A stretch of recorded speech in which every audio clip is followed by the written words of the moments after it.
하나님의 말씀은 잠언서 25장 1절에서 11절에 16절의 말씀입니다. 1절에서 16절의 말씀 우리 함께 읽도록 하겠습니다.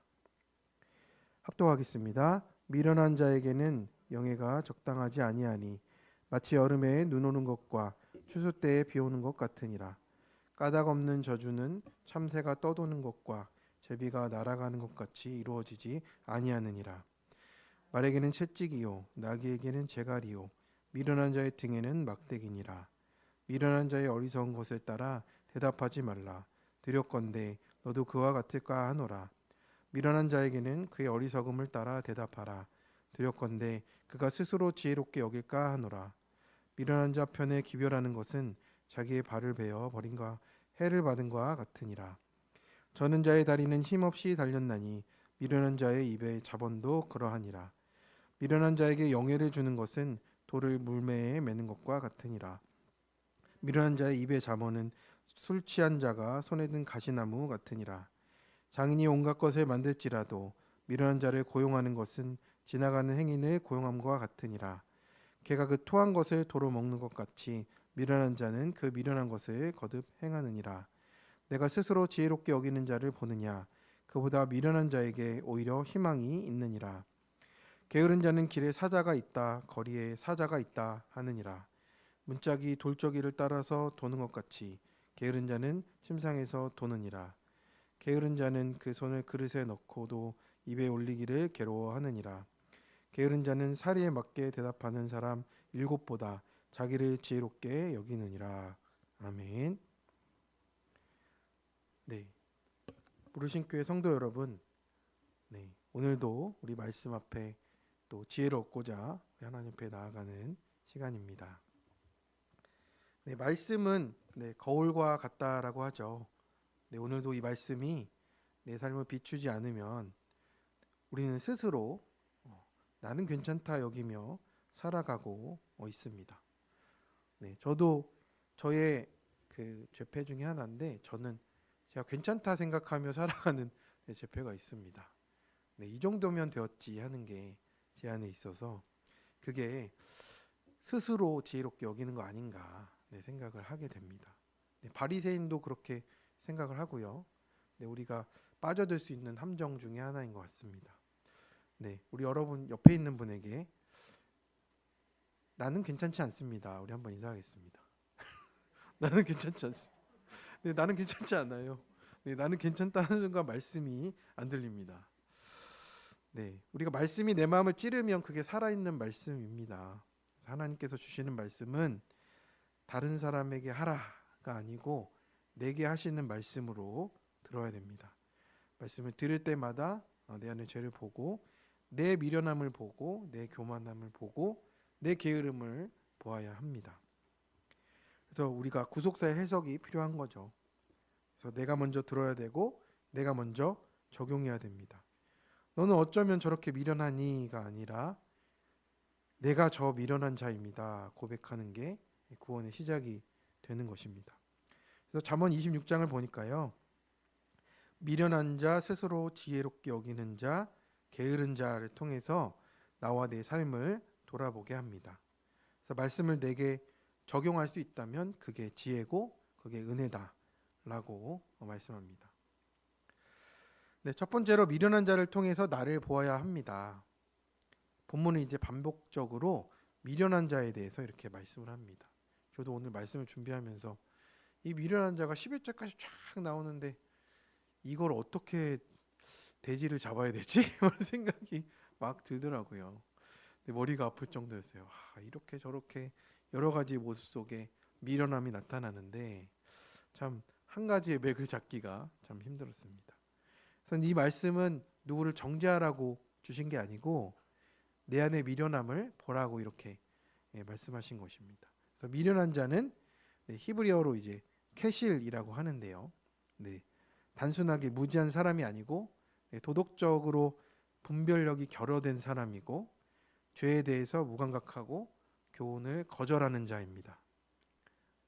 이 미련한 자가 계속 이제 우리 잠언에서 반복이 되는 거죠. 지식이 없어서가 아니고요. 네, 듣지 않기로 선택한 자는 뜻이에요. 네, 듣지 않기로 했어요. 그거 다 알아. 다 아는 건데 뭐 하면서 전혀 이제 들어지지 않는 것을 의미합니다. 그것이 미련한 자라고 성경은 이야기를 하는 것이죠. 그래서 미련한 자에게는 영예가 적당하지 아니하니 마치 여름에 눈 오는 것과 같다라고 합니다. 계절에 맞지 않는 일이죠. 그죠? 때에 따라 변하는, 때에 따라 들려지는 그 말씀을 거부하니 여름에 눈 오는 것 같이 생각을 하게 되는 겁니다. 그래서 미련한 자가 영예를 얻기가 어울리지 않다라고 말씀을 하는 거예요. 그런데 우리는 지식이 있다 하면서 미련한 나를 모르고 나에게 영예를 주면서 또 그것에 따라서 내가 높아지려 하고 있지 않습니까? 이 높아진다는 건 뭐예요? 내가 그냥 하나님 자리에 앉아 있는 거예요. 그렇게 하니 내 말씀이 들릴 여지가 없습니다. 그래서 우리가 4절과 5절에도 보면 이제 미련한 자와의 말싸움이 얼마나 헛된 것인가를 얘기합니다. 어리석은 것을 따라 대답하지 말라. 너도 그와 같을 것이다. 또 어리석음을 따라 대답하라. 두렵건대 그가 스스로 지혜롭게 여길 것이다. 그러니까 때에 맞는 지혜로운 우리의 반응이 없으면 우리도 미련한 자와 똑같든지 아니면 또 그 사람이 오히려 지혜롭게 되든지 그리고 그 사이에서 살아간다는 거예요. 딱 하나 정해져서 할 수 있는 그런 게 아니라 우리가 구속사의 지혜가요. 이럴 때는 저렇고 이럴 때는 저렇습니다. 그렇기 때문에 우리가 마음을 놓을 수가 없는 거죠. 네. 그래서 그때그때 정말 필요한 지혜로 우리가 미련한 자를 대해야 한다라는 것입니다. 그래서 우리가 시간 낭비하면서 말다툼을 할 수도 있고요. 또 진리를 드러내기 위해서 지혜롭게 대답하는 것, 구원을 위해서 우리가 지혜로운 대답들을 준비해 놓고 있어야 된다라는 겁니다. 그래서 우리가 기도하는 거죠. 하나님, 이 사람 구원하기 위해서 우리가 어떻게 해야 됩니까? 기도를 계속 해야 되는 이유가 그렇다라는 거죠. 자, 그래서 왜 우리가 이렇게 준비를 해야 되는지를 깨닫게 되는 것 같습니다. 사랑하는 우리 성도 여러분, 우리가 말씀을 들으면서 아유, 우리 남편 같다, 우리 아내 같다, 우리 아들 같다, 딸 같다 하는데 사실 미련한 자가 바로 나 자신이라는 거죠. 나는 얼마나 어리석은 말로 또 내 생각대로 말하면서 공동체에 영향을 끼치기도 하고 가정에 영향을 끼치기도 하고 자녀에게 영향을 끼치기도 하고 그렇게 반복하면서 살아가는 겁니다. 그래서 나는 얼마나 걔가 토한 것을 다시 먹듯이 같은 죄를 반복하는지를 깨달아야 한다라는 것이죠. 그래서 미련한 자를 통해서 나를 보면 그게 지혜로운 것이라고 오늘 말씀합니다. 내가 미련한 게 맞습니다. 그래서 우리가 죄를 이기지 못하는 것은요, 자기 죄를 죄로 보지 않기 때문에 그래요. 그만큼 미련합니다. 죄는 절대 스스로 떠나지 않아요. 죄를 죄로 보기 전까지는 미련한 자처럼 다시 주워 먹게 되는 것입니다. 이 고백이 있어야, 내가 미련하다는 고백이 있어야 말씀이 내 안에서 살아서 움직이기 시작합니다. 적용 질문입니다. 말씀을 듣고도 흘려버린 채 같은 실수를 반복하는 미련한 행동이나 내 죄는 무엇입니까? 말싸움, 생색, 또 어리석은 말 등등이겠죠. 내 죄는 보지 못한 채 내 주변 사람만 미련하다고 하고 있지 않습니까? 내 미련함을 끊기 위해 지금 바로 어떤 적용을 하실 건가요? 네, 이렇습니다. 두 번째, 나의 교만함을 깨달아야 됩니다. 12절 말씀이 우리의 심령을 정조준하십니다. 스스로 지혜롭게 여기는 자는 히브리어로 이제 착한 베나이라는 뜻인데, 베나이 뭐 이런 뜻인데 직역하면 자기 눈에 지혜로운 자예요. 자기 눈에 지혜로운 자. 즉 하나님의 시선이 아니고 자기 시선으로 자기를 판단하는 자가 교만한 자라고 하십니다. 그래서 구속사의 말씀을 보면, 구속사로 해석해 보면 우리가 지혜는 무엇입니까? 하나님의 구원의 관점으로 내 삶을 바라봐야 되는 겁니다. 그게 구속사의 관점입니다. 지난 주일에 이제 승희 성도님 물어봤어요. 구속사가 도대체 뭐예요? 막 이렇게 물어봐가지고 저도 이제 고민하게 됐다가 이제 이 얘기를 해줬어요. 하나님의 구원의 관점으로 내 삶을 바라봐야 된다. 이게 구속사이다. 이렇게 정리를 좀 하게 됐는데 그게 맞는 것 같습니다. 하나님의 관점으로 나를 보고 하나님 구원의 관점으로 내 삶을 봐야 그때부터 하나님이 내 삶 속에서 살아나시는 거잖아요. 근데 그게 아니고 내가 가진 지식과 내가 가진 관점으로 해석하고 살아가다 보면 결국엔 스스로 지혜롭다 여기는 것이 되는 겁니다. 그래서 구속사의 관점이 아니라 내 삶을 내가 스스로 보며 가다 보면 어떻게 됩니까? 모든 질서가 다 무너지죠. 네, 그리고 아무 잘못 없다고 나는 괜찮다고 살다가 결국에는 하나님의 그런 모든 법들과 이런 모든 것들 다 어긋나게 살아가다가 심판이 오게 되는 겁니다. 그래도 그 심판은 뭡니까? 구원을 위한 심판이다. 하나님께 돌아오라는 그런 심판인데 우리는 또 이제 그걸 모르고 또 뭐 나한테 고난이 오면 뭐라고 합니까? 하나님 어떻게 이럴 수 있냐라고 얘기하는 우리의 모습이 있다라는 거죠. 그게 얼마나 우리의 또 악함입니까? 그래서 오늘 말씀에 뭐라고 합니까? 내가 스스로 지혜롭게 여기는 자를 보느냐 그보다 미련한 자에게 오히려 희망이 있다라고 말을 하는 겁니다. 정말 두려운 말씀이죠. 미련한 자보다요 더 소망 없는 자가 스스로 지혜롭게 여기는 교만한 자라고 하십니다. 미련한 것보다 더 심각하대요. 왜 그렇습니까? 미련한 자는 징계로 돌이킬 수라도 있어요. 등짝에 매를 대서라도 돌이킬 수가 있는데 교만한 자가 회개하기가 좀 더 어렵다라는 거죠. 더 어렵다. 그게 더 중증이다. 우리 그래서 교회는 뭡니까? 중증 외상센터예요. 중증 외상센터입니다. 나의 교만을 회개하라고 돌이키게 하는 게 그만큼 중증입니다. 죄로 여기지 않기 때문에 그렇다라는 거죠. 그래서 내가 스스로 옳다 여기면 아무리 많은 말씀이 선포돼도 들리지가 않아요. 말씀이 귀에 들려도 마음에 들어오지 않습니다. 저 사람 꼭 이 말씀 들어야 되는데 내 옆 사람에게 말씀을 적용하는 순간 나도 교만한 자고 미련한 자보다 소망이 없는 내가 되는 겁니다. 그래서 말씀이 안 들릴 때는 내가 교만한 것이고요. 죄가 안 보이면 그게 가장 무서운 죄고 교만은 말씀이 안 들리는 병입니다. 그래서 내가 말씀을 듣고도 찔림이 없다면 지금 이 순간 내가 내 의로 가득한 자라고 하시는 것입니다. 그렇다면 오늘 이 말씀이 무엇입니까? 나를 향한 경고가 되는 겁니다. 적용 질문입니다. 스스로 지혜롭고 내 생각이 옳다며 말씀을 무시하거나 거절하는 것은 무엇입니까? 누군가가 나에게 말씀으로 권면할 때 나는 어떻게 반응합니까? 말씀을 들으며 이 말씀은 누구에게 필요하다 생각하지 않고 그게 나라고 고백이 되십니까? 세 번째, 게으름에 속으면 안 됩니다. 그래서 13절에서 16절은 게으름에 대해서 반복적으로 경고를 하죠. 그래서 게으른 자는 이제 히브리어로 에셀입니다. 에셀.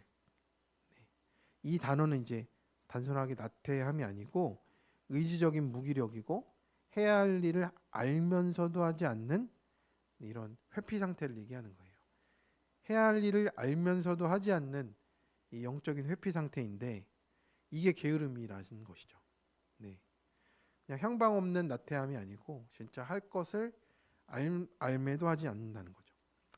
그래서 게으른 자는 길에 사자가 있다 해서 핑계를 대는 거죠. 나가면 그 어려운 일인데 왜 나가? 또 일어나면 또 자야 되는데 왜 일어나? 이런 느낌인 거죠. 문짝이 돌적이를 따라서 돌듯 이렇게 열면 저렇게 열리고 침상에서 계속 도는 거죠. 이렇게 누웠다 저렇게 누웠다 하는 모습. 또 손을 그릇에 넣고도 입으로 옮기지 못해요. 자기는 7명보다 더 지혜롭다. 세상 모든 사람 다 갖다 놔도요. 자기가 제일 지혜롭다라고 말하는 거예요. 완전수가 7이잖아요. 다 갖다 놔도 자기가 지혜롭다고 하는 겁니다. 이 사람은 어떻게 하겠습니까? 그렇게 이 절망적인 모습 속에 살아가는데도 자신은 그것을 모르는 거죠. 네, 저도 참 이 게으름에 빠져 있었을 때가 있었던 것 같아요. 네, 저도 이제 대학교 뭐 말미 무렵 또 이제 그 졸업할 무렵 됐을 때 제가 참 많이 이렇게 미련하고 게을렀던 것 같아요. 제가 보기에 이 교회 모습들이 참 이상하다. 왜 저렇게밖에 못해? 하면서 막 정죄하고 그러면서도 저는 아무것도 하지 않으면서 이제 막 그랬던 저의 게으름에 빠졌던 때가 있었던 것 같아요. 말씀이 들리지가 않았죠. 정죄하고는 이렇게 교만한 죄도 있었고 또 미련하고 게으르고 교만한 이 3종 세트가 제 안에 있었어 가지고 결국엔 하나님이 저를 그렇게 깨뜨리시는데 시간이 많이 걸렸던 것 같아요. 그래서 그 깨뜨림의 시간이 제가 이제 아내와의 사건이 올 때까지 이제 40 몇 살이 될 때까지 제가 말씀이 안 들렸으니까 그 시간이 얼마나 길었습니까? 게으름을 깨뜨리시고 교만함 깨뜨리시고 미련함을 깨뜨리시니라고 그게 우리의 자아인 것 같아요. 그래서 이제 게으름은 단순히 쉬고 싶은 욕구가 아니고요. 이런 마비 상태에 이르는 것이고요. 참 늘 핑계가 있습니다. 네, 말도 안 되는 걱정과 과장처럼 길에 사자가 있어서 못 간다고 하는 거죠. 그래서 말씀을 오늘도 실천하지 않는 우리가 이유를 갖다 붙이는 모습과 다르지 않습니다. 이런 청년이 있었습니다. 큐티도 하고 싶은데 요즘 너무 바빠요. 네, 그런데 이제 SNS는 막 이제 새벽 2시까지 올리고 막 이게 무슨 뭡니까? 큐티는 힘들고요. 드라마는 재밌고, 넷플릭스는 재밌고, 회계는 무겁고, 게임은 가볍습니다. 그러면 우리가 정작 무엇에 게으른 겁니까? 정말 해야 할 것을 하지 못하는 게으름이죠. 사명에 게으른 것입니다. 그래서 게으른 자는 사명을 핑계로 미루고요. 말씀 듣기 미루고 기도를 미루고 회개를 미루는 삶이 되는 겁니다. 결국 자신의 생각과 판단에 중독되어서 그것에 옳다고 여기면서 교만해지기까지 하는 거죠. 그래서 게으른 자는 결국 자기 뜻을 고집하는 자고요. 기도하지 않고 듣지 않고 따르지 않는 자가 되어버립니다. 그래서 오늘 이 말씀을 보니까요. 여호와를 경외하지 않는 자, 지혜가 없는 자는 어떤 삶을 살아가는 겁니까? 어떤 상태에서 그 지혜에 이르지 못합니까? 게으르고 교만하고 미련하고 이것이 계속 반복이 되는 겁니다. 그 속에서 그냥 살아가는 거예요. 그것이 다 연결되어 있다라는 거죠. 그래서 게으르면 교만해지고 교만해지면 말씀이 안 들리고 말씀을 안 들으면 미련한 자가 되는 거죠. 그래서 그렇게 살다가 개가 토한 것을 먹는 것처럼 다시 먹고 반복되는 인생이 되는 겁니다. 그 악의 악순환, 그 지혜 없음의 악순환이 계속되어진다라는 겁니다. 그래서 그 고리를 끊는 것이 우리에게 정말 필요하다라는 거죠. 적용 질문입니다. 나는 말씀 앞에서 때가 안 됐다. 지금 바쁘다. 또 내 생각대로 안 된다며 계속 미루고 있지 않습니까? 또 내 안의 게으름을 덮기 위해서 만든 핑계들은 무엇입니까? 하나님이 오늘 지금 나에게 실천하라 하시는 사명과 순종의 과제는 무엇입니까? 네, 그렇습니다.